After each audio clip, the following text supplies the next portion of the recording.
André Léo, Les désirs de Marinette. Dans cette partie du 14e arrondissement, qu'on appelle le Petit Gentilly, près de la porte d'Arcueil, il y a quelques années, si l'on s'égarait au milieu des champs que traverse l'aqueduc, entre la ligne du chemin de fer de Sceaux et la rue de la Glacière, on rencontrait une construction primitive à l'excès, qu'on eût prise pour une hutte de sauvage, si elle n'eût affecté, dans son infimité, les formes rectangulaires de l'habitation européenne. C'était un rez-de-chaussée, grossièrement bâti en moellons mal assemblés, dont aucun badigeon ne dissimulait les aspérités, et couvert de tuiles gauchement posées, où la mousse verdissait et brunissait à plaisir. Il n'était pas besoin d'être maçon pour reconnaître au premier coup d'œil que cette baraque était l'œuvre d'une main inexpérimentée, et l'on se demandait quel Robinson pouvait s'être logé là, si près de la capitale de la civilisation. Mais bientôt des voix d'enfants se faisaient entendre, et si l'on avançait jusqu'au bord d'un enfoncement gazonné, du fond duquel s'élevaient de grands arbres, et formés par le talus même de l'aqueduc, on apercevait, assise là le plus souvent au milieu de ces marmots, une jolie femme, pauvrement vêtue, qui tricotait ou raccommodait en berçant sur ses genoux le plus petit des enfants. Ce lieu était alors désert et tranquille. Peu de promeneurs y pénétraient.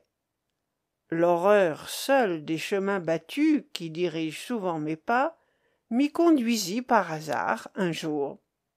Après le premier moment de surprise, causé par la vue de la baraque, remarquant la bonne tenue du petit jardin, la fraîcheur et la gaieté des enfants, la propreté des guenilles qui séchaient au soleil, je reconnus les signes d'une pauvreté grande, mais intelligente et laborieuse.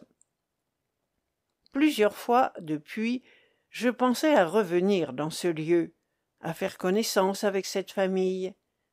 Mais le courant des choses de la vie me porta ailleurs, et ce ne fut que longtemps après, cette année même, que, revenant d'Arcueil à travers champs, je me rappelai les gens de la cabane, et fus pour les visiter. Mais tout avait bien changé. Ce coin de terre, autrefois si solitaire et si verdoyant, est occupé maintenant par de nombreux ouvriers, et bouleversé par les travaux du chemin de fer de ceinture. La tranchée, large et profonde, passe tout près de la cabane, et doit avoir écorné quelque peu le jardin.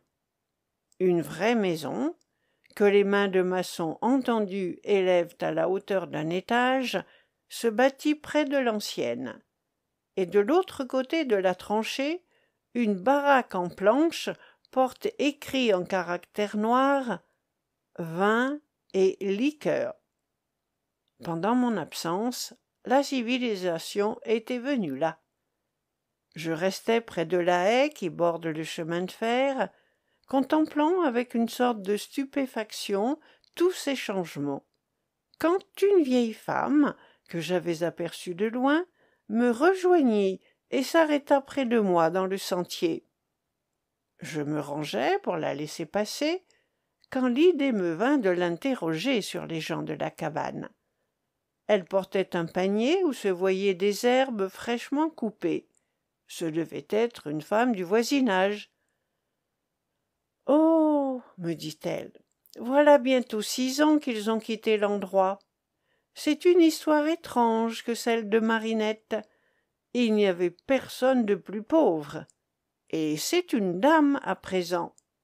Il est vrai que la fortune, comme on dit, n'est pas toujours le bonheur, et elle l'a bien vu. »« Vous l'avez donc connue ?» demandai-je. « Si je l'ai connue, je crois bien. Je l'ai vue pas plus haute que ça, et de temps en temps je la vois encore. Et tenez, c'est elle qui m'a donné tous les vêtements que j'ai sur moi. car on ne devient pas riche à courir les champs comme je fais pour cueillir à grand-peine un pauvre panier de pissenlits. Certes, si vous voulez savoir l'histoire de ces gens-là, vous ne pouviez pas vous adresser mieux. » Le visage doux et intelligent de la jeune femme de la cabane et sa distinction native m'avaient frappé. Ce que venait de dire la vieille femme augmenta ma curiosité. Je me déclarai donc prêt à l'écouter et lui offris une pièce d'argent qu'elle prit avec beaucoup de reconnaissance, car elle eût volontiers parlé pour rien. Elle se mit donc à me raconter l'histoire de Marinette, et la voici. Marinette, à l'âge de 12 ans, était une de ces petites filles qu'on rencontre dans les quartiers les plus pauvres de Paris. Les cheveux épars, la jupe en guenilles, les pieds nus dans des souliers déchirés et trop grands. Elle habitait au bout de la rue de la Santé, près de la Glacière, une petite chambre sans air et sans jour, dans une cour empuantée par l'égout d'un fumier. Son père, autrefois cordonnier, ne faisait plus que des raccommodages, faute du cuir nécessaire à la confection de souliers entiers. Et, pour dire toute la vérité, il savait mieux lever le coude que pousser la laine. Marinette avait perdu sa mère dès l'âge de 5 ans. Elle s'ennuyait seule à la maison et n'avait personne qui s'occupât d'elle. Aussi jouait-elle toute la journée en compagnie d'autres petites filles, dans le champ couvert de poussier, de mottes qui est en face, quelquefois s'écartant un peu plus loin vers la carrière et sur l'aqueduc, elle se roulait avec des éclats de rire du haut en bas du talus gazonné qui se trouve là. Marinette, parmi elles, était la plus folle et la plus sauvage. Elle avait d'ailleurs en tout l'initiative, qu'il s'agit de grimper aux arbres ou de former des colliers à plusieurs rangs avec des baies de lierre ou d'églantine, de changer subitement, par la toute-puissante baguette de la fée Imagination, tel buisson en un palais, ou de monter en un clin d'œil, entre deux racines d'arbres, à l'aide de feuilles ou de cailloux, des boutiques aussi bien approvisionnées que le palais royal ou les halles. Du moins l'assuraient les petites marchandes, bien que ces lieux ne leur fussent connus que de nom, comme tant d'autres choses. À côté du bouge que Marinette et son père habitaient, dans une autre chambre, presque aussi pauvre, vivait la veuve Cadron, gardeuse de matelas, avec son fils Joseph, âgé de 15 ans. Joseph était un grand garçon de figure fraîche et rose, que sa mère tenait propre comme un bourgeois. Il apprenait la profession de menuisier ébéniste, et partait chaque matin de bonne heure pour se rendre chez son patron, où il restait jusqu'au soir. Mais, que ce fût soir ou matin, il passait auprès de Marinette, sans lui dire bonjour, et même sans la regarder. Un jour, que la petite fille était assise au bord du champ de poussier, et que Joseph passait ainsi devant elle en fredonnant, elle prit une pierre et la lui lança de toutes ses forces. La pierre atteignit Joseph dans le dos et lui fit mal. Il se retourna, vit Marinette qui prenait la fuite, courut après et l'atteignit en quelques enjambées. Assurément, cette attaque sans motif avait mis Joseph en colère. Mais quand il tint dans sa main cette frêle et maigre petite créature, il n'eut pas le courage de lui tirer le moindre cheveu. « Méchante gamine !» dit-il seulement. « Méchante gamine !» Et d'un ton presque paternel, il ajouta : « Pourquoi voulais-tu me faire du mal ?»« Et pourquoi êtes-vous si fière ?» dit la petite. « Vous ne me dites jamais rien, et pourtant nous demeurons porte à porte. »« Ah, excusez, mademoiselle aime la politesse, et c'est pourquoi mademoiselle jette des pierres dans le dos des gens. Eh bien, si vous voulez être saluée, il faudrait vous faire propre, au moins. »« Pouah !» fit-il en la lâchant et se secouant les doigts. Puis, ôtant son chapeau ironiquement. « Mademoiselle de la Crasse et de la Guenille, j'ai bien l'honneur de vous saluer. »« C'est égal tout de même, n'y reviens plus. » Restée seule, Marinette se mit à pleurer. Elle regarda ses vêtements et fut toute stupéfaite de les voir si affreux et si sales. Sa jupe, dentelée au bas et d'un jaune livide, lui fit mal au cœur. Jusqu'alors, elle ne s'était pas regardée et ne voyait guère non plus ce qui l'entourait. Elle vivait plutôt dans ses rêves d'enfant, et, les yeux au ciel bleu, ne s'apercevait pas qu'elle marchait dans la boue. Le dégoût de Joseph venait de lui dévoiler sa misère. Elle pleura longtemps, sans pouvoir écouler toute l'amertume qu'elle avait au cœur. Elle eût bien voulu quitter ses haillons, mais elle n'avait pas d'autres vêtements. Il lui vint enfin une bonne idée. Elle alla trouver sa voisine, la mère Cadron, pour la prier de lui apprendre à laver sa jupe et à la raccommoder. « C'est de la fameuse ouvrage, ma petite, » dit la mère Cadron. « Et que vas-tu mettre sur ton pauvre corps pendant ce temps-là? Pourtant, puisque tu as bonne volonté de devenir une fille propre et rangée, il faut bien t'aider. » Et tout en faisant 1000 exclamations et doléances, la bonne femme chercha un vieux vêtement à elle, dans lequel elle enveloppa Marinette. Puis on procéda au lavage du vieux jupon. Ce qu'il en resta, l'opération faite, était si peu que la mère Cadron ouvrit cet avis. « Mon enfant, te voilà grande. Il faut demander à ton papa la garde-robe de ta défunte mère. » Le savetier fit, pour rendre ce trésor, peu considérable et probablement fort diminué, autant de difficultés que s'il se fût agi de compte de tutelle. On l'obtint cependant, et la mère Cadron tailla pour la petite fille un habillement complet, que Marinette cousit elle-même, non sans se piquer un peu. Le dimanche suivant, bien peignée et bien vêtue, elle vint se placer devant Joseph, qui ne la reconnut pas. « C'est curieux, » dit-il ensuite, « ce que c'est que la propreté. Auparavant, dans ses vieux habits, on ne se doutait pas qu'elle était jolie. » Jolie? Elle, Marinette? Combien elle fut étonnée de ce mot-là. Était-il possible que cette pauvre petite Marinette, elle-même, pût être jolie? Est-ce qu'elle deviendrait donc un jour, comme les autres, une femme? Elle n'osait trop le croire. Mais afin de savoir si Joseph avait dit cela pour rire ou pour tout de bon, elle se regardait souvent au miroir, et son cœur se gonflait d'espérances vagues. À partir de ce jour seulement, l'avenir prit place dans sa vie. Elle prit le goût du travail, devint soigneuse et délaissa ses petites campagnes et leurs jeux écervelés. Quand elle n'avait plus rien à coudre ni à laver, quelquefois elle allait seule, en haut du champ, s'asseoir sur l'herbe ou sur quelque pierre.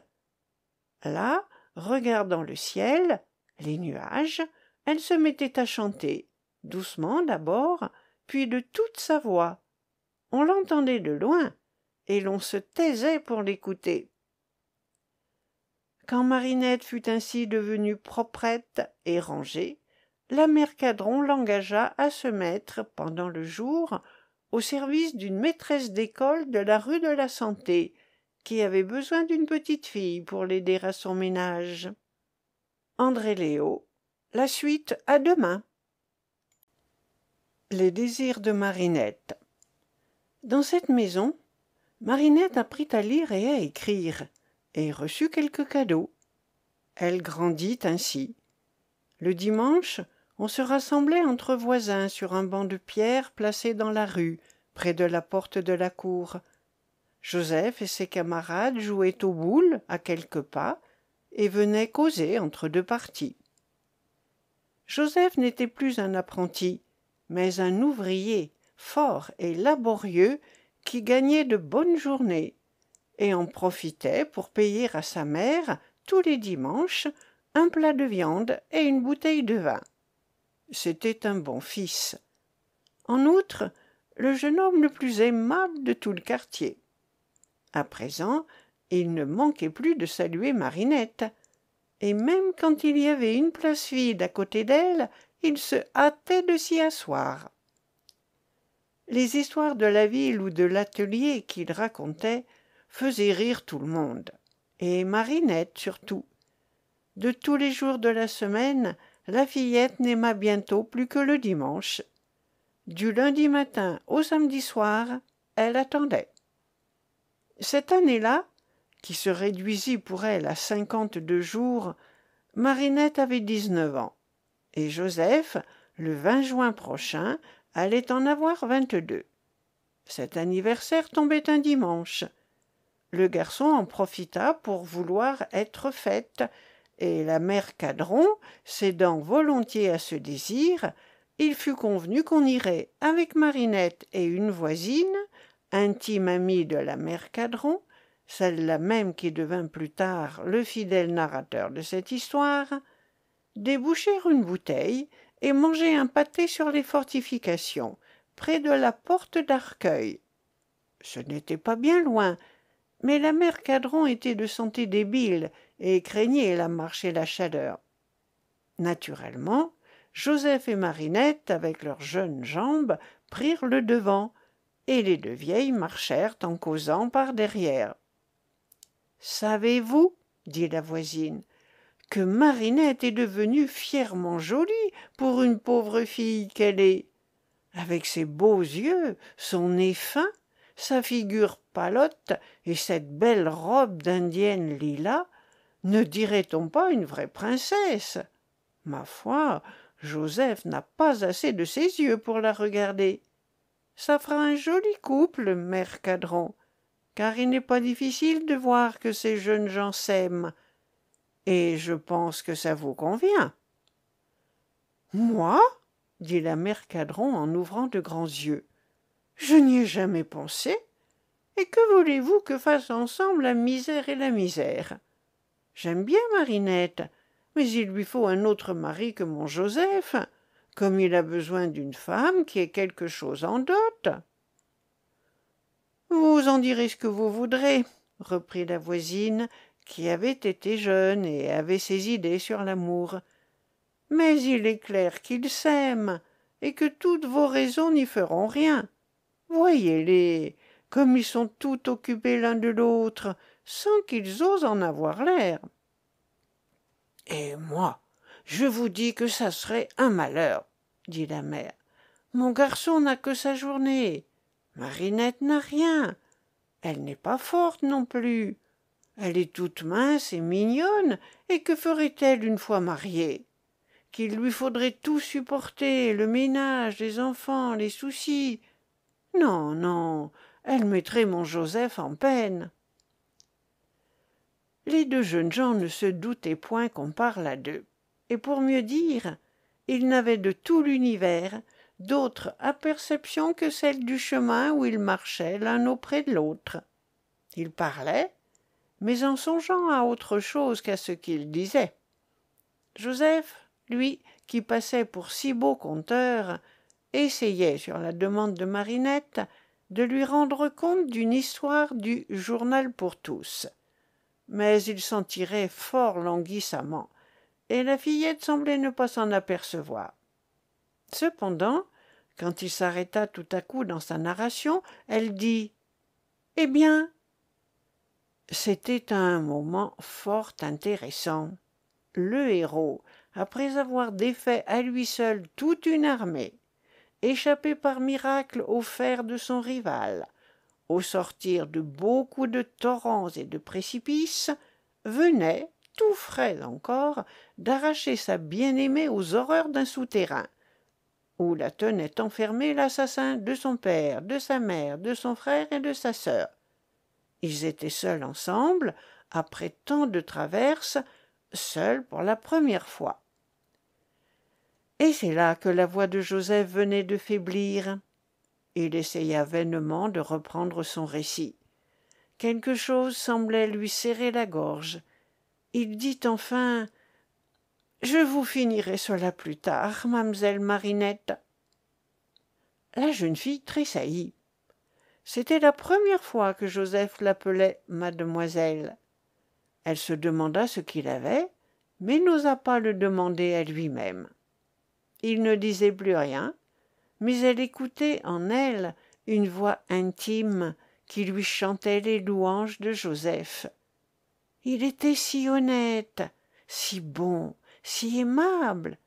Il avait des manières, un air qui n'était qu'à lui, et Marinette ne pouvait comprendre qu'on trouvât beaux ceux qui ne lui ressemblaient pas. Même cette petite cicatrice qu'il avait au front était agréable, et la courbe de ses épaules, un peu voûtée par un travail précoce, lui donnait un charme de plus. Arrivés à la porte d'Arcueil, ils prirent à droite, et, cherchant sur cette longue bande de verdure quelques coins ombreux, ils s'assirent à l'ombre du pylône qui projetait une sombre pyramide entre les ombres grêles de deux jeunes ormeaux. Sur l'herbe épaisse et semée de fleurs, on s'installa. Le pâté fut ouvert, les verres se remplirent. On but à la santé de Joseph, et les abeilles et les guêpes, chantant autour d'eux, venaient boire aussi dans les verres, ou goûtaient aux cerises qui composaient le dessert. Joseph et Marinette, cependant, mangeaient à peine. Et bientôt Marinette se leva pour faire un bouquet, et Joseph la suivit. La mère Cadron voulut bien les rappeler, mais la voisine, qui avait un faible pour les amoureux, se récria, faisant observer que des jeunes gens ne pouvaient pas rester comme ça les jambes croisées. Et immédiatement elle entama une conversation si intéressante sur des aventures du quartier que toute autre préoccupation fut écartée. Joseph et Marinette marchaient en zigzag dans la prairie, sans se parler, comme s'ils se boudaient. Seulement, de temps en temps, Joseph présentait une fleur à la jeune fille, qui la mettait dans son bouquet. Bientôt, ils montèrent sur le point culminant des fortifications. Et là, Marinette, qui se sentait lasse au point que les jambes lui manquaient, se laissa tomber sur l'herbe. Joseph s'assit auprès d'elle. Une timidité si grande les prit tous deux qu'ils n'osaient se regarder, et qu'ils jetèrent les yeux sur le paysage pour avoir l'air occupés de quelque chose. Ils voyaient en face d'eux de grandes roues de carrière qui se détachaient les unes sur le ciel, les autres sur la terre grise des champs. Au-dessus, les hauteurs d'Arcueil, toutes frangées d'ormeaux. À gauche, dans les arbres, le clocher de Vanves, ici. Plus loin, des moulins à vent et les bois de Meudon, verte et immense bordure. De l'autre côté, c'était Gentilly, aux maisons encadrées dans les feuillages. Puis le fort de Bicêtre, et ce grand et triste palais aux 1000 fenêtres, dont les toits recouvrent tant de mondes étrangers. Et quand Marinette, confuse de ce que Joseph, depuis un moment, ne regardait qu'elle, se retourna du côté de la route, elle vit Paris tout entier, qui, de Montmartre à leurs pieds, s'étageait, brillant au soleil. Dans l'air bleu, çà et là, s'élevaient de longs panaches de fumée noirâtre. Le dôme du Panthéon, noble et fier, les regardait. Les cloches sonnaient, lointaines et fraîches comme de jeunes voix. Un vent frais balançait les têtes des arbres et des fleurs. La voix et le rire des deux commères, babillant à cœur joie, arrivaient à eux comme un murmure de franchise et de gaieté. Un chien et 2 enfants là-bas se roulaient dans l'herbe. De gros bourdons à l'abdomen jaune passaient avec leurs chansons, et les fleurs, de leurs calices, ouverts comme des lèvres, laissaient échapper des haleines qui parfumaient l'air. Tout respirait la paix, une poésie sublime, un immense bonheur. Seulement, sur la route, passait en ce moment, traînée par un petit âne gris, maigre et au poil en loques, une misérable charrette contenant un pauvre en haillons. On ne saurait affirmer que Joseph et Marinette se rendirent compte de tous ces détails, qu'ils semblaient contempler pourtant avec l'attention la plus soutenue. Mais, à la fin, la jeune fille, comme oppressée de ce long silence, dit « Et la fin de l'histoire, monsieur Joseph, vous avez promis de me la dire ?» Joseph rougit beaucoup. « Elle est là, dans ma poche, » répondit-il après un moment d'hésitation. « Eh bien, j'aime mieux la lire, » dit-il en dépliant le journal. Mais il parut que la voix lui manquait, aussi bien pour lire que pour raconter, car, se penchant vers Marinette, « Lisons ensemble, voulez-vous » Elle cherchait. Il montra du doigt le paragraphe. Leurs têtes étaient tout près l'une de l'autre, et Marinette sentait la chaleur du front de Joseph, qui venait enflammer le sien. Il mit un genou en terre et lui dit « Le ciel nous réunit enfin. Ô divine Éléonore, je vous aime.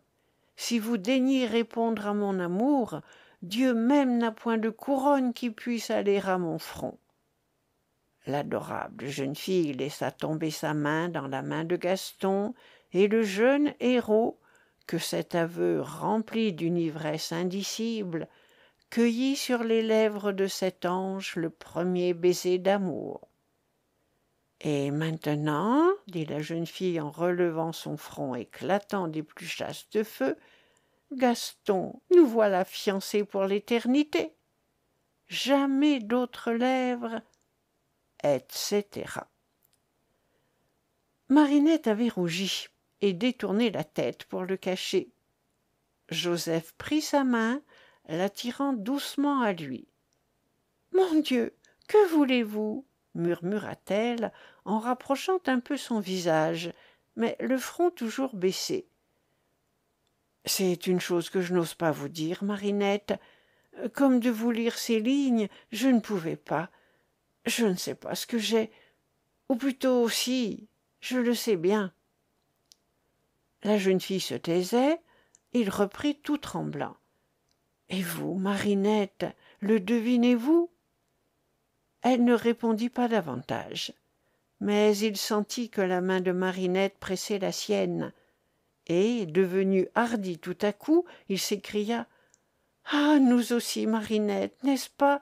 Nous sommes fiancés ?» « Oui, » dit-elle bien bas, mais d'un accent si tendre et d'un tel visage que Joseph faillit en devenir fou. André Léo. La suite à demain. Les désirs de Marinette. Il se jeta aux pieds de la jeune fille et baisa l'herbe foulée par ses genoux et sa robe, oubliant si bien dans ce transport qu'il se trouvait au bord d'une chute de 12 mètres, que Marinette eut peur et le saisit par la main en s'écriant. Mais il s'étonna de sa crainte. « Est-ce que je puis tomber ?» disait-il. « N'ayez pas peur. Et quand même je tomberai, Marinette, je suis bien sûr que je n'aurai pas le moindre mal. Je ne crains rien maintenant. Il ne peut plus m'arriver malheur. » Il le croyait comme il le disait. Et vraiment, si l'on reconnaît un Dieu pour les fous et pour les ivrognes, à plus forte raison doit-il y en avoir un pour les amoureux. Joseph était si heureux que sa figure le disait à tout le monde, et pour Marinette, elle avait le cœur si plein et si transporté qu'elle sentit bien que ce jour-là était le plus grand de sa vie. Elle aimait Joseph sincèrement. Aussi se rappela-t-elle toujours les émotions de cette journée. La mère Cadron, au contraire, n'eut que des objections contre cet amour, à cause de leur pauvreté. Marinette ne gageait rien. Elle n'était pas forte. Joseph avait, il est vrai, de bonnes journées, mais point d'avance. Les chômages pouvaient venir en même temps que les enfants. Ce qui ne chômait jamais, cependant, c'était le loyer et la nourriture. Où prendrait-il l'argent pour acheter un mobilier? Marinette songeait aussi à tout cela et devenait triste. Pour Joseph, c'était un homme de tant de cœur qu'il en avait jusque dans la tête. Il prit un jour son parti, tout seul, et loua pour 10 ans une partie de terrain vers l'aqueduc d'Arcueil, près de l'endroit où Marinette, étant petite, aimait à se rouler du haut du talus, où maintenant ils venaient quelquefois tous deux, en compagnie de la bonne voisine, s'asseoir à l'ombre des arbres et causer intimement, la main de l'un dans celle de l'autre. Joseph obtint de prendre dans la carrière qui est à côté autant de moellons qu'il voudrait, et le dimanche suivant, sans rien dire à personne, il commença de creuser les fondations de sa cabane. Tous les matins, il se levait 2 heures plus tôt pour y travailler. Enfin, il acheta de la chaux, trouva du sable ou quelque chose de pareil près de la carrière, et fit chaque jour tranquillement son petit morceau de maçonnerie. Heureusement, les pluies ne le dérangèrent pas trop. Pour la pierre de taille, il va sans dire qu'il ne s'en occupa point. Après avoir acheté de son patron le bois nécessaire, il fit lui-même les cadres de la porte et de la fenêtre, et tailla les poutrelles, qui, simplement posées sur le mur, devaient supporter le toit. Tout ce travail, qui dura près de 4 mois, il ne put le faire sans que le voisinage s'en aperçût. Les colibés ne lui manquèrent pas, et non plus les doléances de sa mère. Mais Marinette fut si troublée du courage de son fiancé qu'elle brava le quand dira-t-on pour venir l'aider autant qu'elle pouvait. Elle apportait les pierres et le sable dans un panier, et c'était le goujat le plus gentil qu'on eût jamais vu. Quelquefois même elle saisissait la truelle à son tour. Quand la maison fut achevée, à la fin d'octobre, Joseph, sans se reposer, traça le jardin, y planta des arbres, sema les graines qui devaient passer l'hiver. Ils vivaient là par avance, et regardaient cette cabane bâtie de leurs propres mains, avec un sentiment d'orgueil et de joie que ne comprendra jamais le propriétaire d'aucun palais. C'est qu'ils faisaient œuvre humaine. Ils créaient, ils avaient devant eux un but, leur propre bonheur.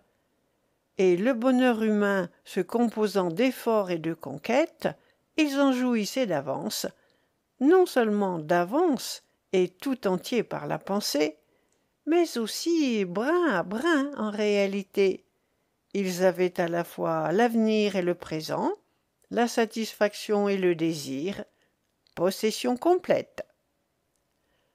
Je ne sais quel fondateur ou quel conquérant fut plus heureux qu'eux. Il ne le fut point autrement, car chacun jette en un moule différent son idéal. Mais tout idéal procure les mêmes jouissances à celui qui l'atteint, ou plutôt qui le poursuit. À des tons différents, la gamme est toujours la même. Ils étaient plus heureux, assurément, que des rois qui s'ennuient, ou que ceux, quels qu'ils soient, qui attendent leur destin du sort ou d'autrui.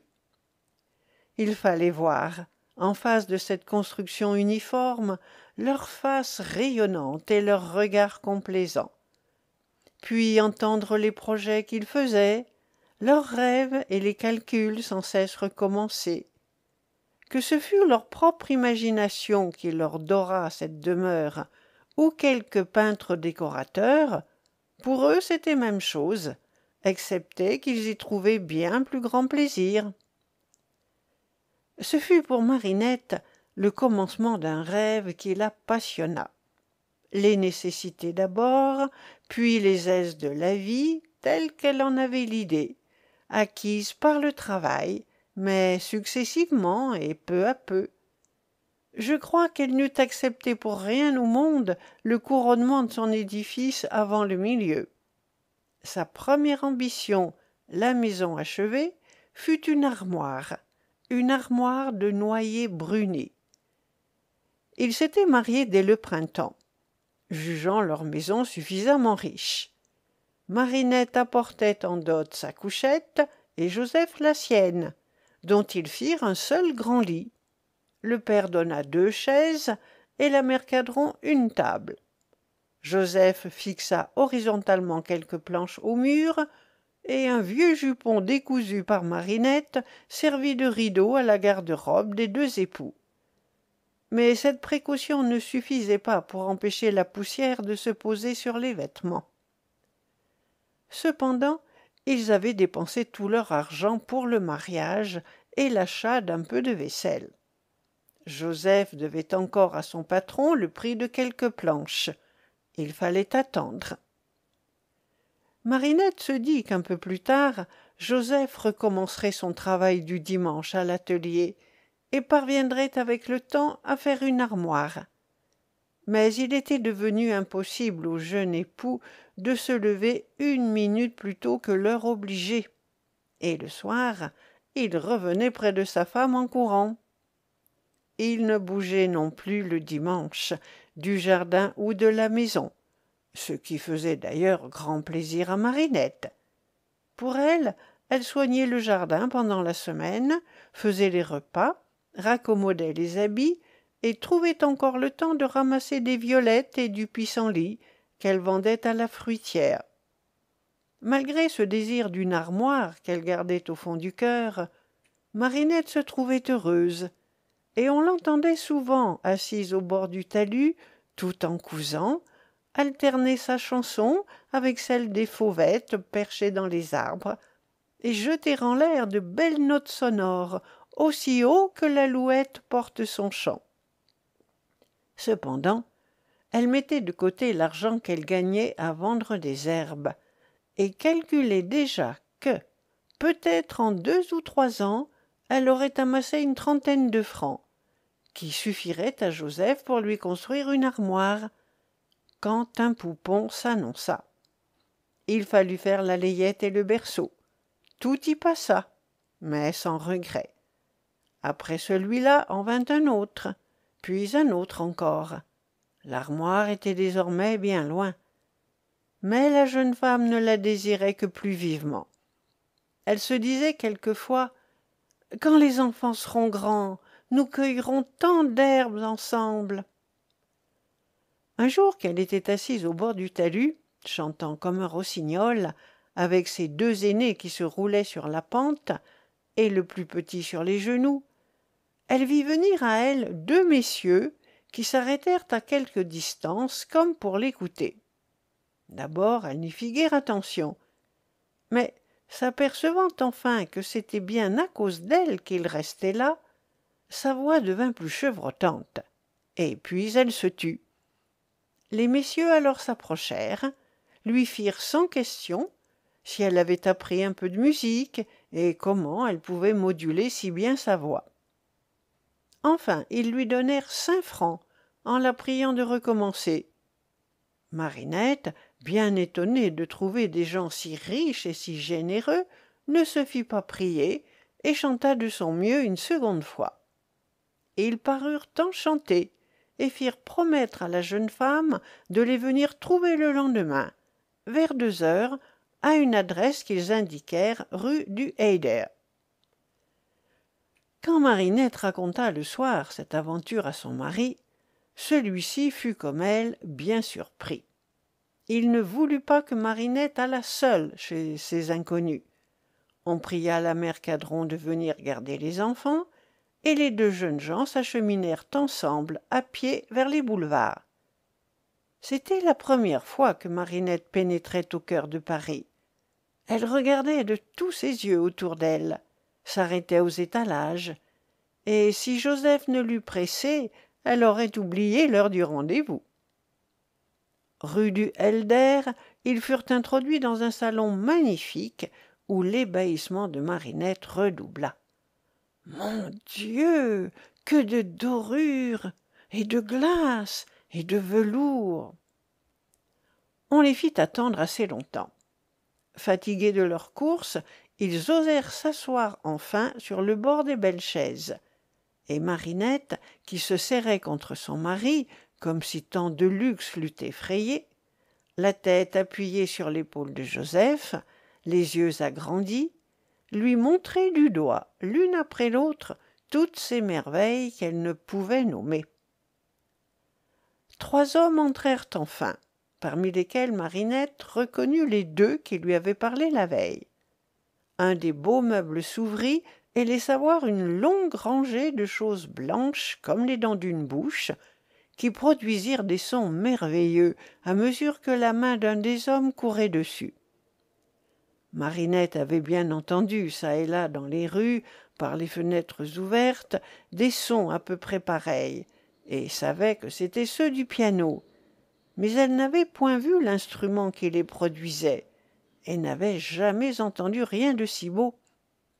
Aussi oubliait-elle complètement qu'elle était venue là, sans doute pour autre chose qu'être émerveillée, quand le monsieur qui tenait le piano la pria de s'approcher et lui fit reproduire l'une après l'autre plusieurs notes, puis une gamme entière. « Eh bien, dit-il en se retournant vers les autres. « C'est admirable, charmant, répondirent ceux-ci. Une pureté d'intonation, une justesse, et quelle fraîcheur de timbre. L'exercice recommença. Tour à tour, le piano et Marinette chantèrent. Celle-ci reproduisait avec fidélité ce qu'elle venait d'entendre. Cette fois, elle eut 10 francs pour sa peine, et on la pria de revenir encore le lendemain. « Je veux étudier à fond cette voix, » avait dit le pianiste. L'étude dura toute une semaine. Quand Marinette eut 50 francs dans sa poche, elle n'y tint plus, et entrant résolument chez un marchand de meubles de la rue Saint-Jacques, elle acheta une armoire de noyer verni. André Léo, la suite à demain. Les désirs de Marinette. Bien vif était son bonheur en revenant, le cœur gonflé, à son propre logis, où elle attendit le meuble tant désiré avec des transports alternatifs de joie et de crainte, car elle se défiait par moments de tant de bonheur. On le vit arriver enfin, et les petits enfants coururent au-devant et faillirent même se faire écraser pour le voir de plus près. La belle armoire, une fois placée dans la hutte, à peine assez haute pour la recevoir, l'unique chambre où vivait la famille s'en trouva plus étroite, mais Marinette ne se lassait pas de la contempler. Au bout de quelques jours, cependant, quand elle y fut habituée, elle n'y pensa presque plus, et bientôt un autre rêve prit la place de celui-là.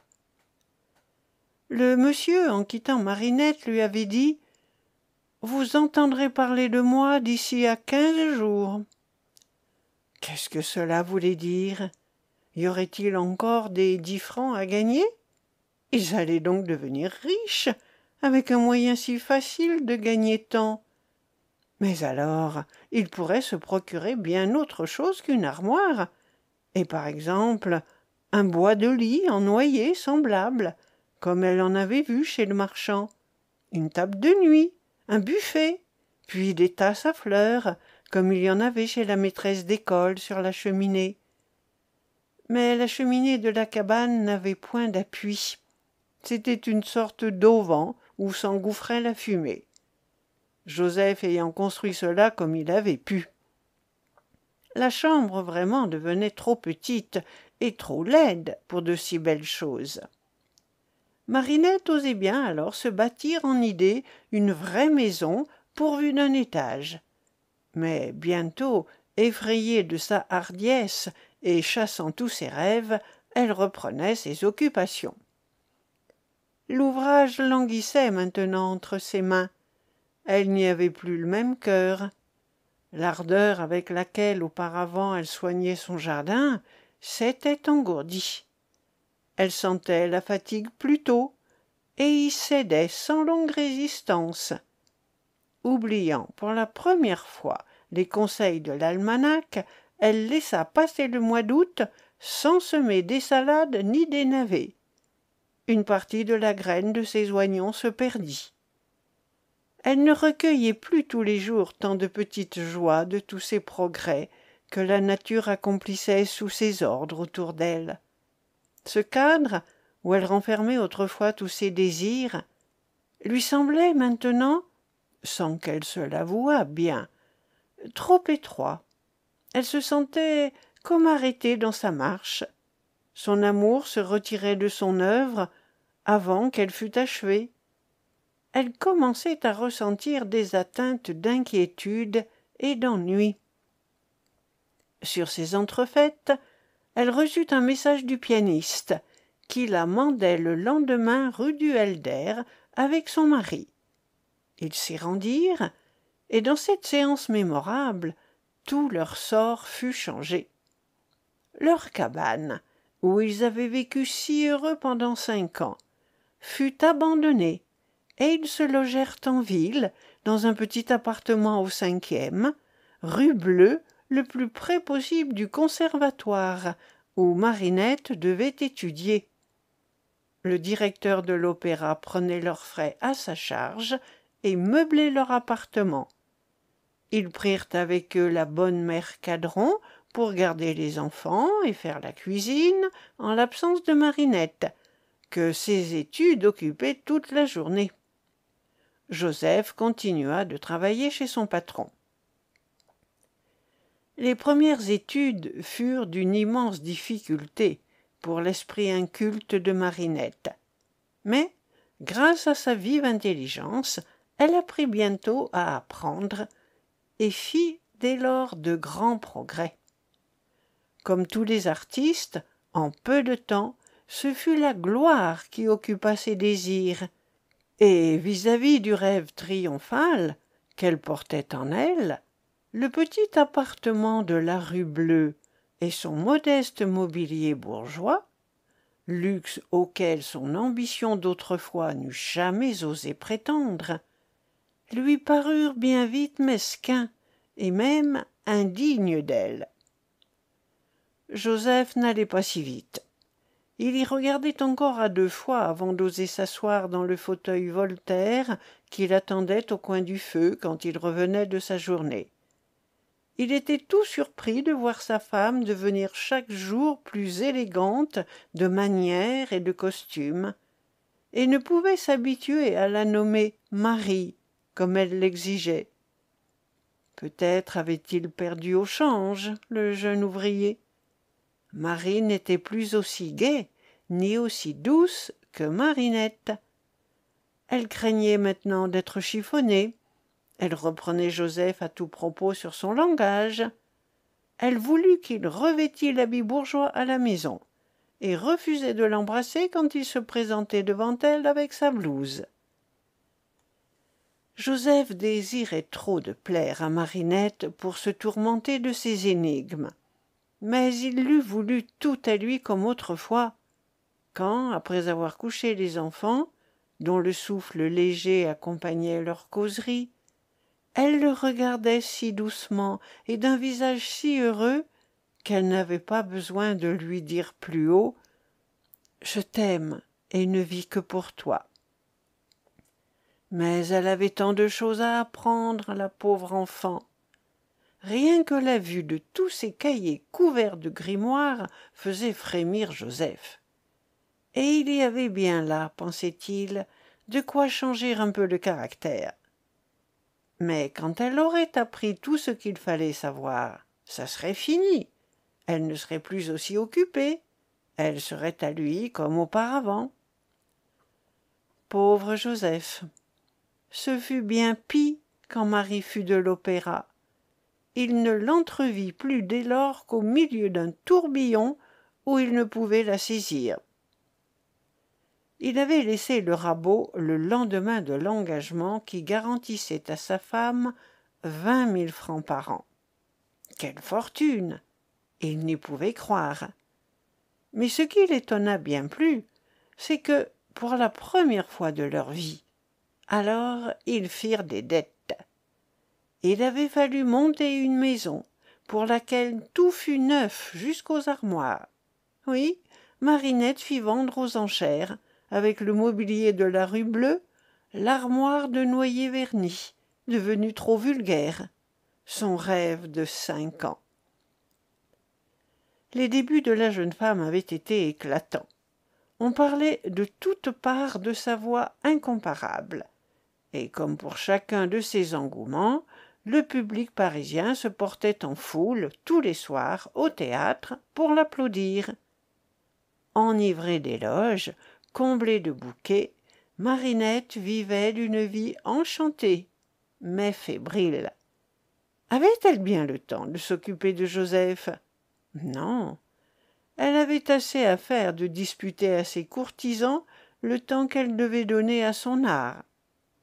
Il y eut des jours où elle ne put même embrasser ses enfants. Heureusement, Joseph était là pour soigner et caresser les pauvres petits, et c'était bien heureux, car la femme de chambre était si occupée de la toilette de madame et la cuisinière de ses fourneaux, que ces 2 jeunes personnes auraient eu seulement le temps de leur distribuer çà et là quelques tapes et quelques conseils, et de les empêcher de faire du bruit, c'est-à-dire de remuer. La mère Cadron venait de mourir. C'était grâce à leur père que les 3 chers trésors, comme il les nommait, allaient passer de belles matinées au jardin des Tuileries, où ils s'abreuvaient d'air et de soleil, regrettant bien, par exemple, de ne pouvoir se rouler sur le gazon, comme ils faisaient autour de la cabane, et ne pouvant comprendre qu'on séparât ainsi le gazon des enfants. Et pourquoi faire alors ces grands espaces verts? Il y avait une chose qu'ils ne comprenaient pas davantage, c'était pourquoi leur mère n'était plus avec eux. Marie aussi le regrettait, quand elle avait le temps, mais elle l'avait si peu. Elle buvait à la coupe des délices de ce monde avec une joie folle. Elle désirait maintenant 1000 choses qu'elle possédait aussitôt, robes, meubles, dentelles. Elle désira aussi des bijoux, mais elle s'aperçut enfin que le chiffre de la dépense dépassait celui des appointements. Cependant, elle n'était pas mise aussi richement que les autres dames de l'opéra, ses inférieures. Une figurante même portait ces diamants que la prima donna désirait en vain. Marie sut bientôt le mot de l'énigme, et dès lors elle désespéra d'avoir jamais des diamants, car elle était honnête femme, de cœur et de volonté. Mais ce désir s'aigrit en elle, et lui devint un chagrin. Joseph, qui le devina, lui dit un jour « Je voudrais bien pouvoir te donner des diamants, Marinette, mais puisque c'est impossible, réfléchis un peu que toutes les choses que tu as désirées, quand tu les avais obtenues, au bout de quelques jours ne t'étaient plus rien. Si tu avais des diamants, ce serait de même. » « Peut-être, » répondit-elle avec humeur, « mais ne pouvant les avoir, j'en suis désolée, et il n'y a rien à faire à cela. » Joseph, vivement peiné, frappa du poing sur la table, et comme sa femme le regardait alors avec courroux, « Je te demande pardon. Ça m'ennuie tant de te voir malheureuse pour ces petites pierres. Faut-il qu'il y ait des diables de choses comme ça, qui ne sont bonnes à rien qu'à faire de la peine quand on ne les a pas, et peu de plaisir quand on les a? » « On ne peut s'empêcher de désirer, » dit-elle. « Dame, je ne sais pas. Il me semble pourtant que si nous étions toujours ensemble, et que tu m'aimasses comme autrefois, je ne désirerais plus rien. » Marie devint rouge, et semblait à la fois confuse et touchée, quand une visite vint les interrompre. C'était le vicomte de Villegard, un beau jeune homme, plein d'élégance et de distinction. Il y avait tant de fierté dans son front et dans sa pose, et tant de douceur en même temps dans sa parole et dans son regard, qu'il était impossible de ne pas admirer en lui, à première vue, une nature choisie. Il n'était point audacieux et cavalier comme tant d'autres qui s'empressaient autour de Marie, mais courtois, comme si elle eût été une grande dame, et respectueux comme un mélomane fervent qui vient admirer dans un temple une divinité. Marie était toute fière de ce charmant visiteur. Il la mit bientôt à l'aise avec lui par une affectueuse simplicité, lui racontant ses souvenirs d'enfant, ses rêves d'adolescent et ses mélancolies présentes, vagues ou secrètes. Avec lui, elle se sentait elle-même et causait naïvement, tandis que les autres l'intimidaient. Ce beau mystérieux la préoccupa. Elle attendit ses visites, et après, elle rêvait à ce qu'il avait dit, le ramenant près d'elle par la pensée. Bientôt, elle se demanda quel était le motif de la mélancolie qui perçait dans les paroles du vicomte, de la langueur qu'on lisait dans ses yeux. L'aimerait-il? D'autres, effrontément, avaient dit à Marinette qu'il l'adorait. Lui ne disait rien. C'est que, probablement, il n'avait pour elle que de la sympathie, de l'amitié. Elle eût bien voulu le savoir. André Léo, la suite à demain. Les désirs de Marinette. Elle aurait regretté d'être une cause de peine pour lui, mais quelle gloire et quel bonheur pour une femme que l'amour d'un pareil homme, pensait-elle parfois tout au fond du cœur. Cependant, il valait bien mieux qu'il ne l'aimât pas, puisqu'elle ne pouvait le rendre heureux. L'aimait-il? Ne l'aimait-il pas? Voilà la question qui devint l'objet de ses pensées. Elle avait trop peu l'habitude de se rendre compte d'elle-même pour s'avouer qu'elle désirait ardemment l'amour du vicomte de Villegard.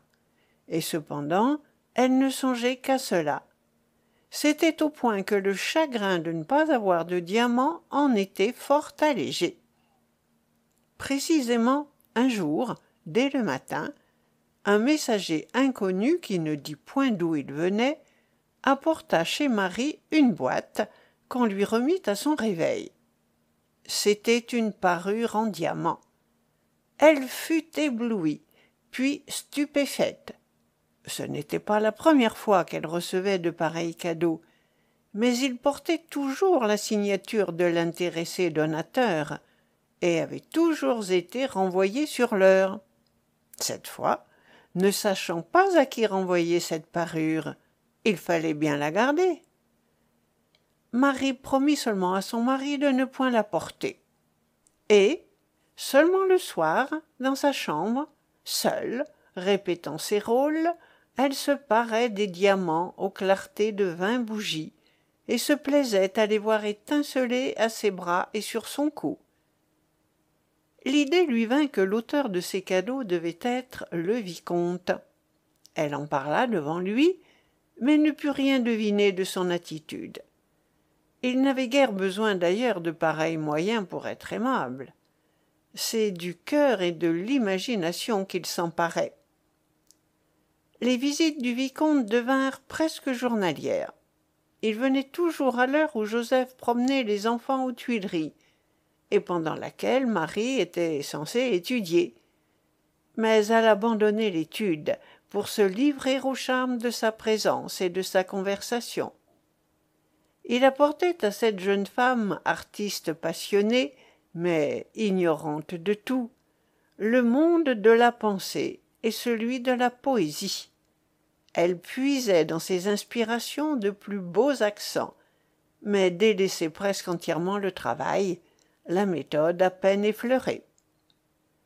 De plus en plus d'ailleurs, le goût des suffrages du public s'effaça en elle pour y laisser dominer ce rêve qui lui semblait céleste, l'amour de cet homme si distingué, si bon, si aimant, supérieur de si loin à tous les autres hommes, qui avait besoin d'elle, elle le voyait enfin, pour être heureux.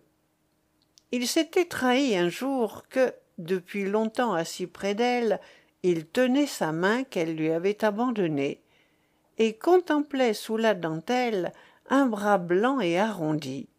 Comme pour rompre un silence qui devenait embarrassant, il dit tout à coup: « Pourquoi ne portez-vous pas vos diamants ?»« Je ne les porterai point, répondit-elle, ne sachant pas qui me les a envoyés. »« Portez-les pour l'amour de moi, je vous en prie. »« Ah, c'est donc vous? C'est bien mal. »« Non, mais c'est inutile. Vous n'avez pas besoin de parure, et vous dédaignez mon souvenir. »« Cela n'est pas, vous le savez bien, reprit Marie.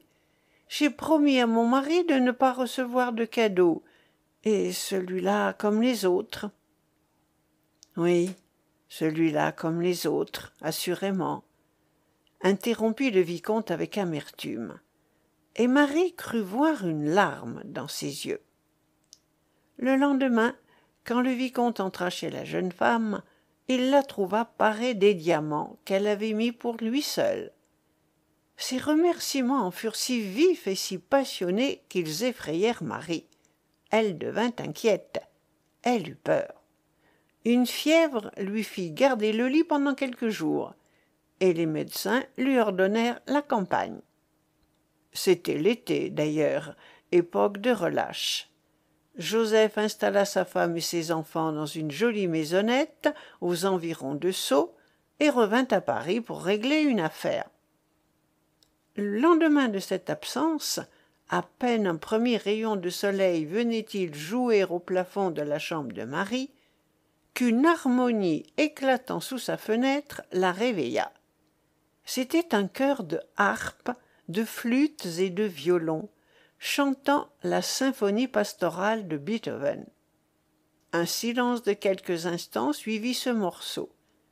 Puis une voix que Marie connaissait bien s'éleva, doucement accompagnée par les instruments, et chanta sur un air harmonieux et tendre cette autre mélodie parlée de Victor Hugo. L'aube naît et ta porte est close, ma belle, pourquoi sommeiller? À l'heure où s'éveille la rose, ne veux-tu pas te réveiller? Ô ma charmante, écoute ici l'amant qui chante et pleure aussi. Tout frappe à ta porte bénie. Le rayon dit « Je suis le jour », l'oiseau dit « Je suis l'harmonie », et mon cœur dit « Je suis l'amour ». Ô ma charmante, etc. Sous la magie de ces accents, le cœur de Marie se fondit. Saisie à la fois de joie, de crainte, d'amertume, elle pleura. Elle se sentait attirée irrésistiblement vers cet homme par les séductions d'une vie supérieure. C'était à l'aide des aspirations nobles qu'il l'entraînait au mal. Elle ne voulait point faillir, mais ne pouvait point renoncer à lui, car il lui semblait un intermédiaire entre elle et le ciel de l'inconnu. Il était la lumière sans laquelle la vie lui eût semblé froide et ténébreuse. Elle sentait bien pourtant qu'elle entrait dans une voie coupable, mais jusqu'alors elle n'avait exercé ses forces que contre les obstacles extérieurs, jamais contre elle-même. Elle ne sut que pleurer.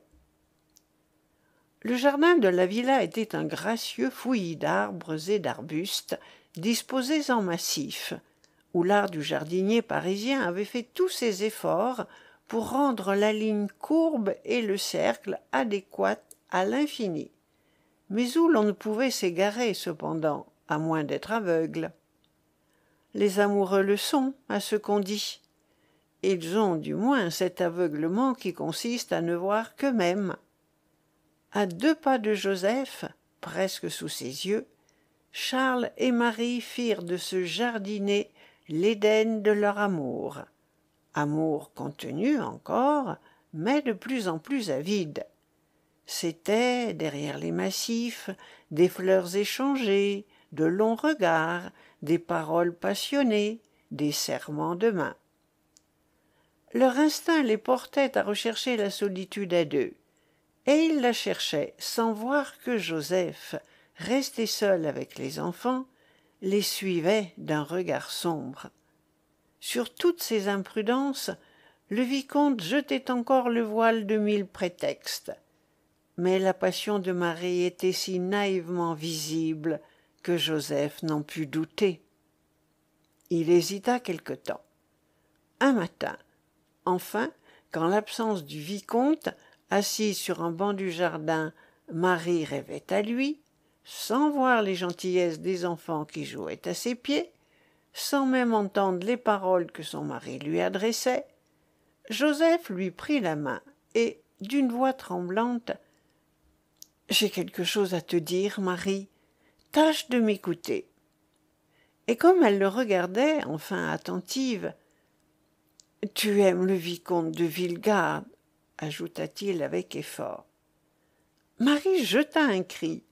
Elle croyait encore son secret caché dans son cœur. Puis elle essaya de nier, mais comme elle était confuse. « Tu m'avais tant dit que tu ne voulais point ressembler aux autres actrices, » reprit Joseph. « Et maintenant… » Il s'arrêta. C'était lui qui avait l'air d'être le coupable. Il était plus pâle que Marie et tremblait. « Je suis honnête femme, » répondit-elle vivement. « Je le crois, » dit Joseph, sans relever tout ce qu'il y avait à dire là-dessus et qu'il sentait bien. « Mais je serai seule à le croire, sois-en bien sûr, en te voyant accueillir cet homme comme tu le fais. On ne doutera pas. »« Oh, pour cela, nous sommes seuls ici. »« Je sais que tu m'oublies, » reprit-il d'un accent navré. « Mais, Marie, je suis là, et je ne peux pas te dire ce que je souffre à vous voir tous deux comme vous êtes ensemble. S'il ne s'agissait que de moi, je serais déjà partie, et ne t'aurais point ennuyé de mon chagrin. Mais nous ne sommes pas seuls, tu vois, ces pauvres petits-là ont besoin de leur père, et tu ne voudrais pas non plus t'en séparer, n'est-ce pas? Il y a quelques mois, nous faisions encore de si beaux projets pour eux. Te rappelles-tu? Tant de douceur et de tendresse émurent vivement la jeune femme. Elle se jeta dans les bras de son mari, pleura beaucoup et promit en sanglotant d'éloigner le vicomte. « Oui, » dit Joseph, « car lui et moi, nous ne pouvons pas, nous ne devons pas être ensemble auprès de toi. » Mais cette promesse, arrachée par le devoir, désespéra Marie. Dès que, seule avec elle-même, elle envisagea les douleurs de cette rupture. Le sentiment de cet amour, si haut placé par elle qu'elle en avait fait son seul idéal, reprit le dessus, et le cœur lui manqua pour rompre avec Charles. Ce ne fut point avec une douloureuse décision qu'elle lui parla, mais en tremblant et comme effrayée de ses paroles. Aussi n'eut-il point de peine à la convaincre qu'un amour chaste et profond comme celui qu'ils avaient l'un pour l'autre était supérieur au devoir même, et ne se résignèrent-ils qu'à être prudents. Marie exigea que le vicomte ne vînt plus à Sceaux. Ils ne devaient se revoir qu'à Paris, furtivement. Elle le voulait, du moins, espérant accorder ainsi l'attachement sincère qu'elle gardait à Joseph et son amour pour le vicomte. Mais celui-ci n'était guère d'humeur à respecter cet humble mari, qui ne se fâchait pas même, et qu'il jugea faible parce qu'il était aimant. Monsieur de Villegarde écrivit à Marie, la força par ses instances d'abréger son séjour à la campagne, et reprit à Paris l'habitude de la visiter journellement à l'heure des absences de Joseph. La jeune femme n'était ni sans crainte ni sans remords, mais résister aux volontés de cet homme qu'elle adorait comme un dieu, elle ne le pouvait. Joseph observait sa femme. En la voyant embarrassée vis-à-vis de lui, mais non chagrine, il devina. Un jour, laissant les enfants seuls aux Tuileries sous la garde de l'aîné, il regagna en courant la rue de Provence, qu'ils habitaient, ouvrit la porte du salon brusquement et vit M. de Villegarde assis tout près de Marie, leurs mains étaient enlacées, leurs visages animés. Il resta sur le seuil, muet, immobile.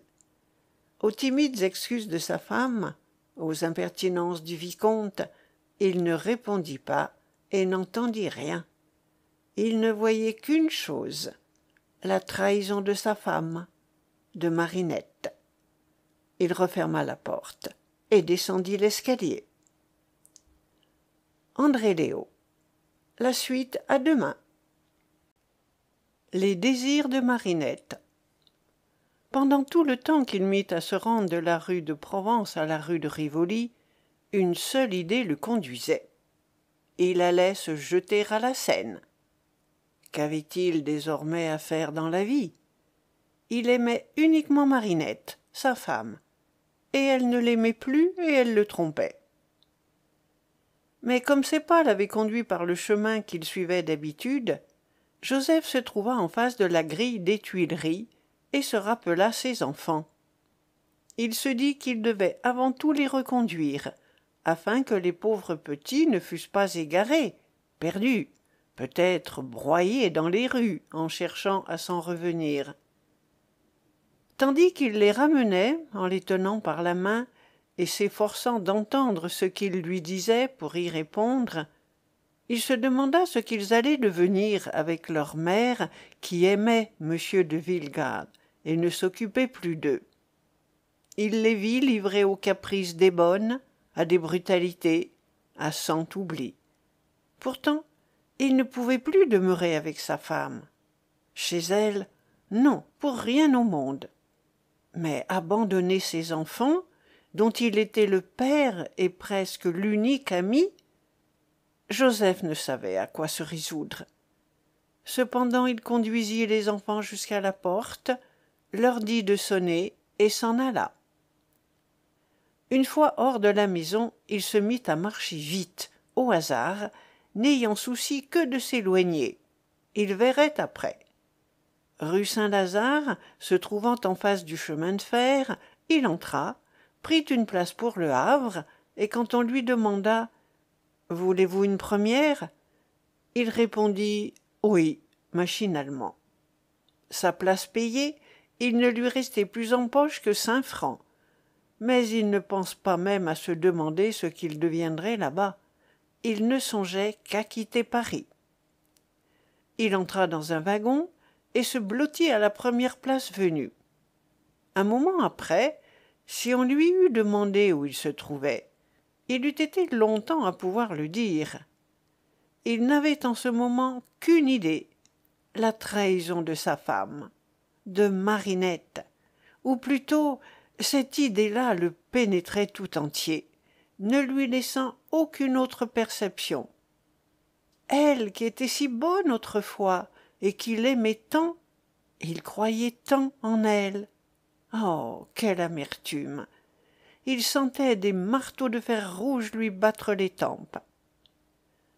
D'un côté se trouvait sa femme et de l'autre les enfants. Les deux ensemble avaient été jusque-là son bonheur, toute l'unité de sa vie. Et maintenant, ces deux amours, nés l'un de l'autre, se contredisaient en lui. Tantôt Marinette lui hachait le cœur, et tantôt il entendait les petits qui l'appelaient avec leurs mains potelées tendues vers lui. Auguste, l'aîné, demandait sans doute où était son père en ce moment, et comme il était déjà si intelligent et si raisonnable, il ne se contentait pas des réponses qu'on lui faisait. Et la fillette, la jolie Marion, comme elle secouait sa petite tête d'un air entendu en disant « Je sais bien que papa viendra, mais je veux voir papa tout de suite, moi. » Est-ce qu'elle allait être élevée à l'opéra, sa fille? Oh mon Dieu! On la trouvait déjà si souple et si gentille. On la ferait danser peut-être. Et alors, elle aussi, ferait plus tard le chagrin d'un honnête homme, ou de plusieurs. Non, il ne le voulait pas, il empêcherait cela. Et le petit Jacques, il avait oublié de le dire à Marinette, cet enfant-là demandait beaucoup de soins. Depuis quelque temps il n'était pas bien, un rien le fatiguait, il ne mangeait plus, ses bonnes le feraient tomber malade tout à fait. Il aurait dû emmener celui-là peut-être. Depuis que le bon Joseph s'occupait de ses enfants, il avait pris pour eux un vrai cœur de mère. Il y eut un mouvement dans le wagon. Des gens sortirent et d'autres entrèrent. On heurta Joseph si fort qu'il sortit un peu de son triste rêve pour enfoncer son chapeau sur ses yeux et ramener son paletot sur ses genoux. Il eût voulu pouvoir mettre un rideau, plutôt un linceul, entre ce monde et lui.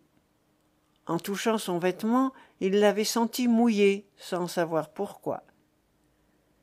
Il était retombé dans la douleur, comme dans un océan sans rive, inconscient du temps, de l'espace, de tout.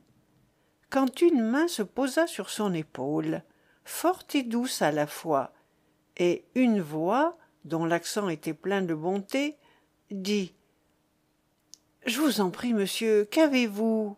Dites-le-moi. » Joseph, d'un air hébété, regarda celui qui parlait. Il n'avait pas entendu. Cet homme alors ouvrit la fenêtre. Le vent du soir frappa Joseph au visage et le réveilla un peu. Il balbutia quelques mots. « Monsieur, reprit l'inconnu, voici plus de 2 heures que je vous vois pleurer.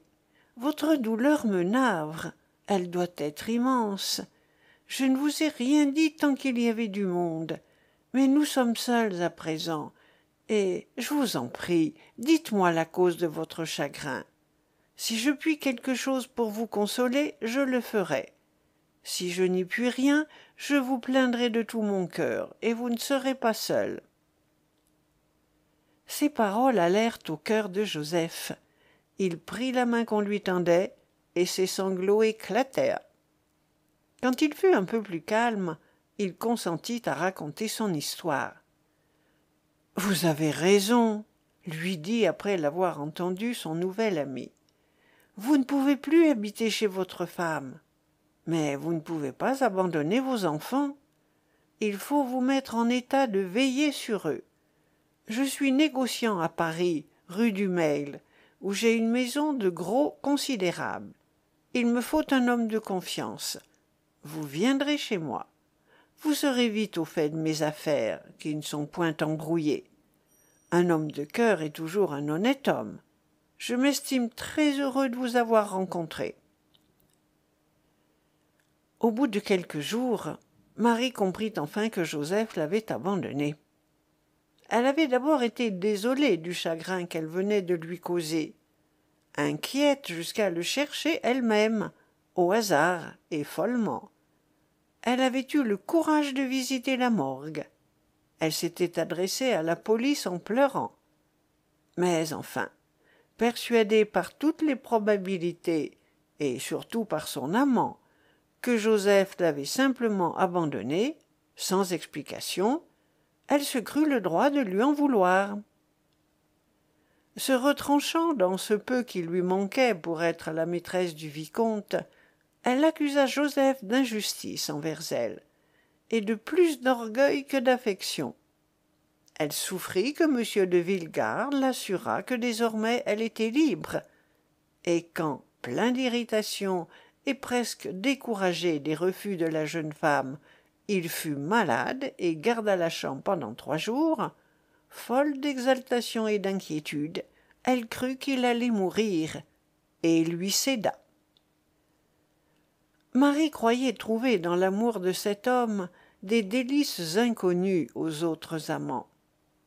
Moins heureuse que Psyché, quoique non moins curieuse, elle ne découvrit point d'elle à son amant. Peu à peu, dans leur intimité plus étroite, alla s'affaiblissant le prestige dont elle-même l'avait entouré. Mais elle restait attachée à lui par ce grand sacrifice qu'elle lui avait fait de son honneur et de sa conscience. Il fallait que cet amour désormais fût tout pour elle, et elle s'y rattachait comme au seul appui qui lui restât. De temps en temps, elle se rappelait à elle-même que Charles était un être supérieur à tous les autres, et ne voulait point abandonner cette excuse, la seule qu'elle eût. Pour ses enfants, dont elle craignait les reproches plus tard, et qui souvent lui demandaient leur père, elle les comblait de joujoux et de caresses. Mais, absorbée d'un côté par son amour et de l'autre par son art, elle ne pouvait s'occuper d'eux d'une manière efficace, et se bornait à demander souvent à leur bonne s'ils avaient bien dormi, bien mangé, bien joué, s'ils étaient sages. Questions auxquelles la bonne accordait toujours des réponses satisfaisantes. Au milieu de tant de préoccupations et de chagrins, l'art avait été fort négligé par Marie, et l'était encore. Et cependant, après des études trop hâtives, ce n'était que par un travail âpre et soutenu que Marie eût pu se maintenir à la place où l'avait portée tout d'abord la puissance de ses facultés natives. Tout en vantant la merveilleuse souplesse, le timbre, l'étendue de sa voix, les critiques avaient dit « Elle se formera ». Elle ne se forma point. Elle avait bien çà et là des éclairs de passion quand le chant exprimait des situations qu'elle avait trop bien connues. Mais elle ne savait point préparer des faits. En tout, la méthode et l'art manquaient. On finit par la trouver fade et trop villageoise. Les critiques devinrent sévères pour elle de plus en plus, et tout leur jugement avait à l'opéra, parmi les rivales de Marie, de longs et bruyants échos. 6 mois s'étaient écoulés depuis l'absence de Joseph, quand un jour, un inconnu se présenta devant Marie au nom de Monsieur Joseph Cadron. Et, comme à ce nom, Marie, éperdue, n'écoutant que les souvenirs de son affection pour son mari, fondait en larmes et le pressait de questions, il l'informa que Joseph avait gagné la confiance d'un riche négociant, dont il était devenu le principal employé, qu'il jouissait de beaux appointements et désirait avoir ses enfants avec lui pour leur donner les soins et l'instruction qui leur étaient nécessaires. « Madame, » ajouta cet homme en voyant pâlir Marie, « je ne me serais pas chargé d'une commission aussi dure si je n'avais à vous dire qu'il dépend de vous de suivre vos enfants et de revenir habiter chez votre mari. Vous en avez le droit, d'ailleurs. Mais s'il vous plaisait de l'exercer, c'est honorablement et avec amitié que vous seriez accueillie.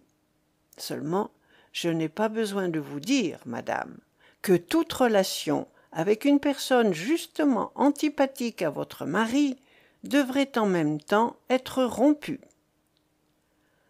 Encore ce combat. Et maintenant, de quel côté pencher? Lequel choisir? Un second parjure? Briser une seconde fois le cœur d'un homme qu'il aime? Charles? Mais il en mourrait. Marie regardait d'un œil hagard ce messager fatal et ne pouvait lui répondre. « Vous réfléchirez, madame, » reprit-il. Il se leva. Elle bondit de son siège. « M'enlever mes enfants? Mais vous êtes fou, monsieur. Qui êtes-vous donc?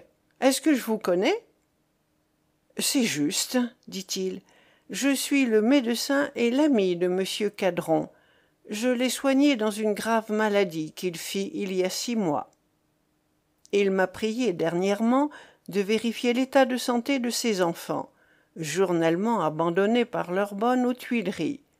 Et j'ai dû constater que le petit Jacques est atteint d'un commencement de rachitisme très prononcé et qui demande les soins les plus pressants. « Jacques !» s'écria-t-elle. « Jacques !» André Léo. La suite à demain. Oui, madame. Et si la santé des aînés est assez bonne, Permettez-moi de vous dire que la société des filles plus ou moins légères et de ces domestiques de grande maison plus ou moins honnêtes, au milieu desquels ils vivent journellement, dont ils entendent les confidences, est moralement dangereuse pour eux. Monsieur Cadron sait que vos occupations vous empêchent de veiller d'assez près sur vos enfants.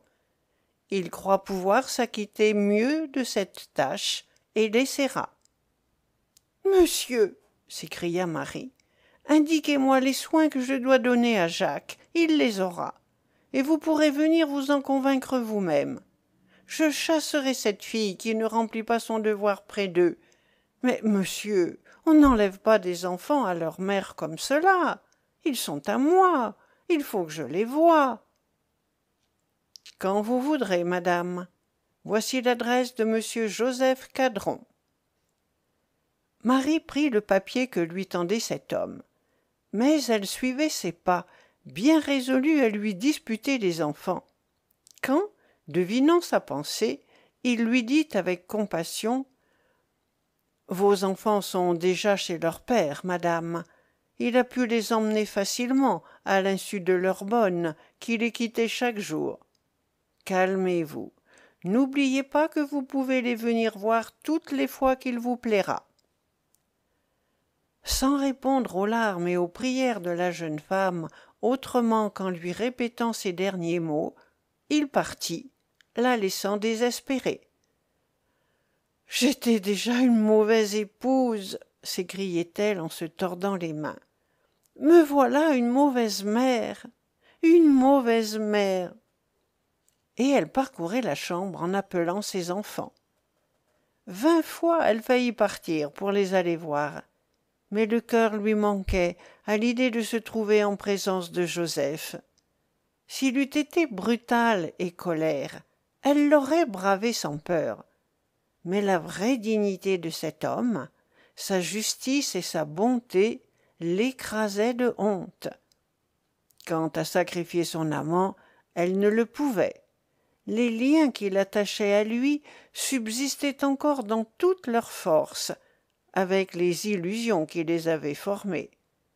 Quelque coupable que fût cet engagement, il avait de sacré pour Marie tout ce qu'elle y avait mis de croyance et reçu d'amour. Elle se croyait nécessaire à Charles.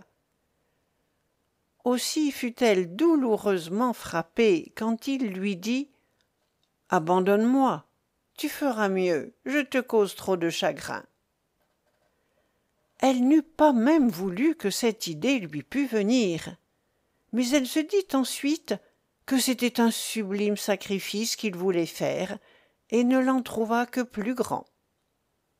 À partir de ce moment, elle cacha les regrets et les remords qui lui rongeaient le cœur, et s'étudia près de son amant à paraître heureuse. Cependant, de nouvelles peines, vagues et importunes, comme le doute, assaillirent bientôt Marie. Le vicomte devint moins assidu près d'elle. Il venait moins souvent. Il fit un voyage, même étant à Paris, quelquefois un jour, 2 jours s'écoulaient sans qu'elle le vît.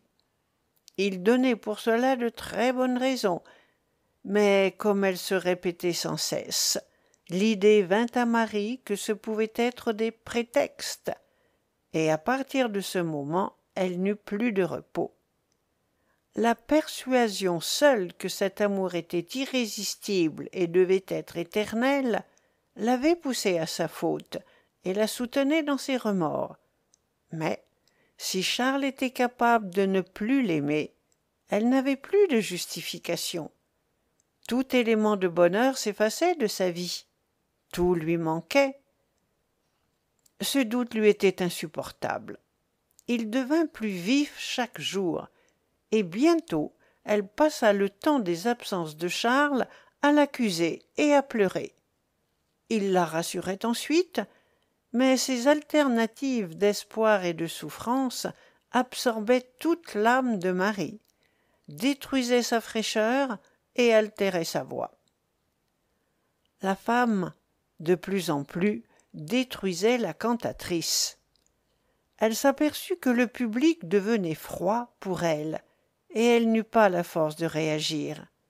Elle croyait si naïvement à l'amour qu'il ne lui vint pas à l'idée une fois que la froideur du public et celle de Charles pouvaient avoir ensemble les moindres rapports.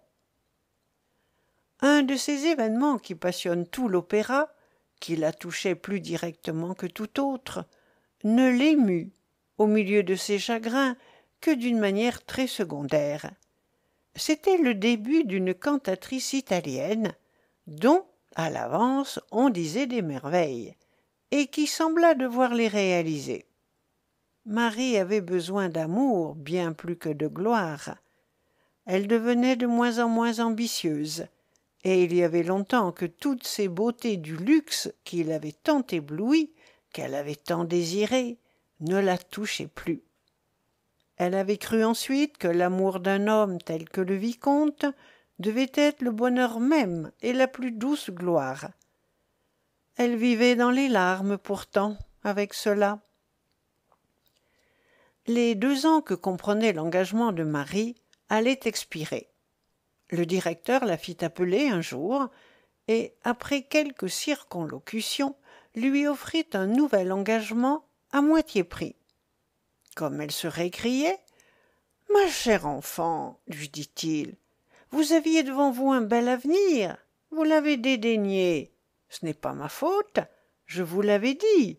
Vous pouviez devenir, en travaillant, une des premières cantatrices de l'Europe. Vous avez préféré les joies du monde à celles de l'art. Tant pis, c'est dommage. Du reste, vous pouvez encore vous relever, mais il faut vouloir. » Marie se plaignit au vicomte, et celui-ci, plein d'indignation, courut chez le directeur. Mais il en revint fort différent. Le directeur avait raison. Il n'avait fait que constater l'indifférence du public. Le chiffre des recettes était là. Marie seule avait tort, et le vicomte le lui dit hautement. Il lui reprocha la froideur du public à son égard, le succès de l'italienne, tança vertement sa nonchalance, son affaissement. La jeune femme l'écoutait, stupéfaite. Elle dit enfin « Quand nous avons commencé à nous connaître, j'étudiais avec ardeur, vous devez vous le rappeler. Je ne songeais alors qu'à me faire un grand nom, à communiquer à l'âme des autres le grand sentiment que la musique m'inspirait. Je ne rêvais que d'enrichir mon mari et mes enfants, et de leur faire un bel avenir. Vous êtes venu près de moi, vous m'avez supplié de vous aimer, je n'ai plus songé qu'à cet amour. Mes pensées se sont retirées de l'art. Mon cœur s'est retiré des miens, et j'ai souffert en les faisant souffrir. Tout cela, n'est-ce qu'un rôle qu'on puisse jouer, des roulades aux lèvres? Charles, le pensez-vous? » Il la vit indignée et voulut l'adoucir. Il y parvint. Cette soirée-là encore fut douce. Mais le lendemain, Marie reçut une lettre de M. de Villegard, où il disait qu'après de sérieuses réflexions, se voyant un obstacle à la destinée d'une femme qui lui était et lui serait toujours chère, il avait trouvé la force d'accomplir un sacrifice douloureux mais nécessaire. Il quittait la France pour quelque temps. Le reste de la lettre était plein de conseils qui tenaient beaucoup plus du mélomane que de l'amant. Il espérait que Marie allait se consoler par le travail et lui prédisait comme récompense de ses efforts un succès magnifique. C'était un abandon. Marie le comprit. Ce qu'elle avait refusé de voir jusque-là lui apparut. Elle n'avait aimé qu'une âme vulgaire. Cet amour, auquel elle avait sacrifié toutes ses autres affections, ses plus chers devoirs, n'avait été pour Charles qu'un de ces enthousiasmes qu'enflamme le succès, que l'insuccès abat. Il allait chercher maintenant autre chose ailleurs. Mais elle, ayant donné pour lui tout ce qu'elle avait de précieux au monde, Lui parti, elle n'avait plus rien. Elle ferma les yeux, joignit les mains, et du fond de son âme, ardemment, désira la mort. Dès le soir même, elle fut prise d'une fièvre ardente, et pendant plusieurs semaines, sa vie fut en danger. Entrée en convalescence, quand elle put regarder autour d'elle, cherchant à se reconnaître, elle ne trouva de toutes parts que le vide mortel dont la première impression avait failli la tuer. Elle n'avait plus où aller. Que faire? Rien au monde ne l'attachait, rien que le souvenir de son mari et de ses enfants.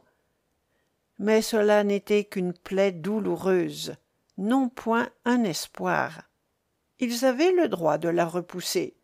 Ils n'avaient nul besoin d'elle, et la pauvre femme ne songea pas même à les charger de sa misère.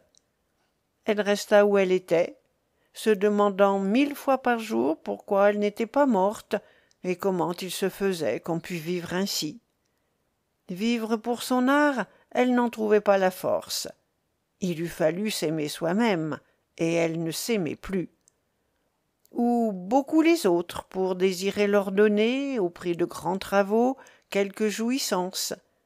Mais tous les ressorts de son âme étaient détendus, et même elle les croyait brisés à jamais.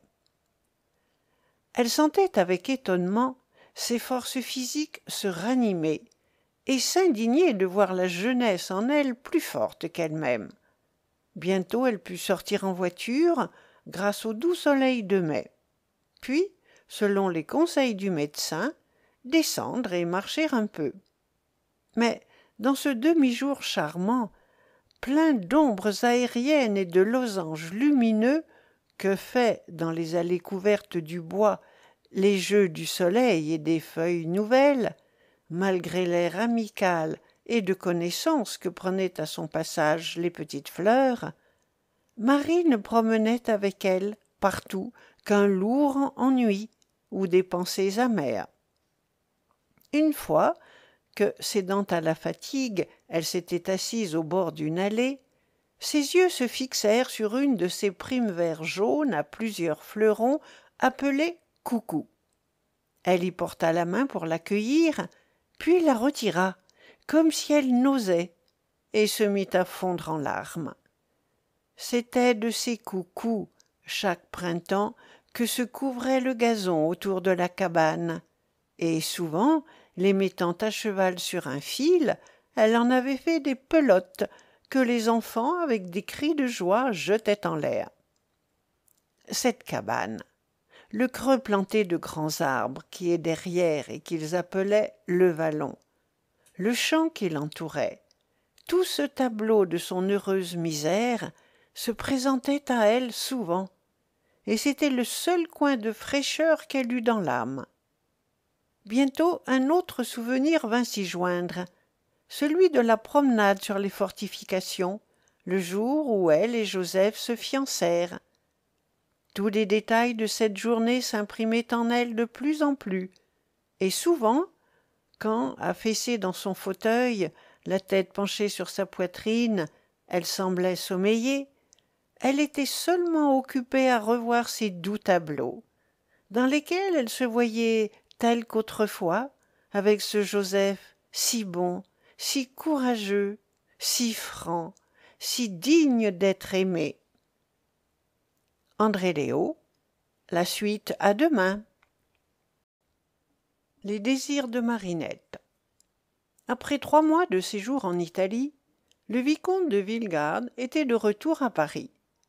Il apprit la maladie de Marie, sa convalescence, et vint la voir en ami. Elle le reçut avec un étonnement profond du calme qu'elle éprouvait en sa présence.